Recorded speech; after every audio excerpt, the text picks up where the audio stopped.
मेरा सवाल आपसे है कि क्या कोई वालिदैन अपने बच्चे को जेल भेजना चाहेगा? क्या कोई माँ अपने बच्चे को अपने आप से दूर करना चाहेगी?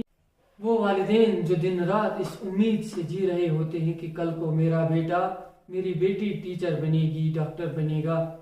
दोस्तों, जो वालिदैन अपने औलादों की वजह से रोए, मुझे बताओ वो औलाद कैसे अपनी ज़िंदगी में खुश रह सकते हैं? Assalamu alaikum wa rahmatullah. I hope you all are doing well. It has been quite some time, but today I am back with a new message to inspire, to awaken, and to guide the youth towards better path. Life gets busy sometimes, but my mission remains the same.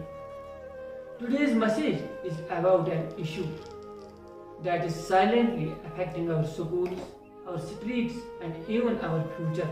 That is drugs. Dear audience, I am not here to just deliver a speech or not just speak on an issue.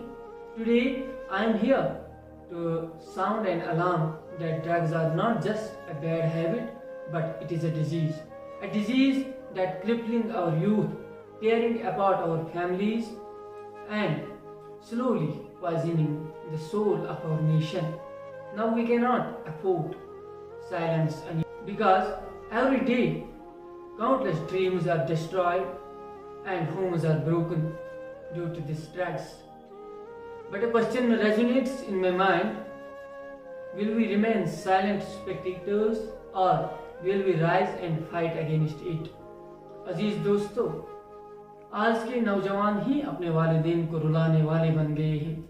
उम्र 15 साल की नहीं है, 2-2, 3-3 डबिया cigarette P रहे हैं, even मुख्तलिफ drugs में मुलव्वस होते हैं। यहाँ दर्द होता है जब ऐसे खिलते हुए फूलों को इन कामों में मुलव्वस पाते हैं। अजीज दोस्तों, मैं आपसे पूछना चाहता हूँ कि who is responsible? I repeat, who is responsible?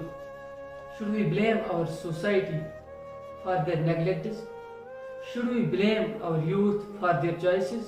Or should we hold drug dealers accountable for ruining countless lives? देखिए, ये सिर्फ हुकूमत का काम नहीं है. It is a battle for each one of us. If we don't fight today, tomorrow we might find ourselves or loved ones trapped in this darkness.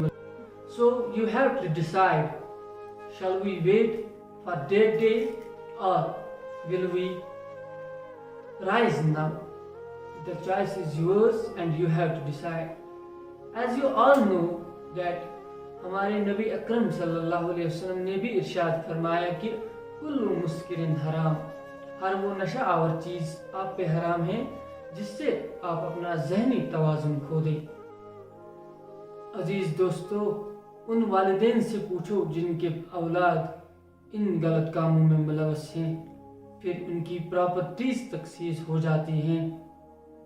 वल्लाह, फिर वही वालिदैन दिन रात रोते रहते हैं और जब उनसे उनकी आंसुओं की वजह पूछते हैं तो वो कहते हैं कि अल्लाह ताला ने हमें औलादें दी थी, लेकिन क्या करे वो गलत कामों में मुलव्वस हुए।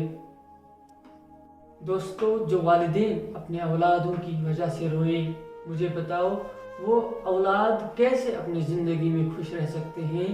वो औलाद अपनी ज़िंदगी में कैसे कामयाब हो सकते हैं? अजीज़ दोस्तों, वो वालिदैन जो दिन रात इस उम्मीद से जी रहे होते हैं कि कल को मेरा बेटा, मेरी बेटी टीचर बनेगी, डॉक्टर बनेगा, लेकिन फिर वही वालिदैन खून के आंसू रोते हैं जब उनके वही गुलाब जैसे औलाद इन बुरे कामों और नशों में मुब्तला होते हैं। मेरा सवाल आपसे है कि क्या कोई वालिदैन अपने बच्चे को जेल भेजना चाहेगा? क्या कोई माँ अपने बच्चे को अपने आप से दूर करना चाहेगी? लेकिन जब वही औलाद इन नशों में मुलव्वस होके अपने वालिदैन को खून के आंसू रुलाते हैं तो फिर वही वालिदैन पुलिस को कॉल करके बोलते हैं कि हमारे बच्चों को जेल भेज दो, इन्हें हमारी नज़रों से दूर कर दो क्योंकि ये बुरे कामों में मुलव्वस हैं।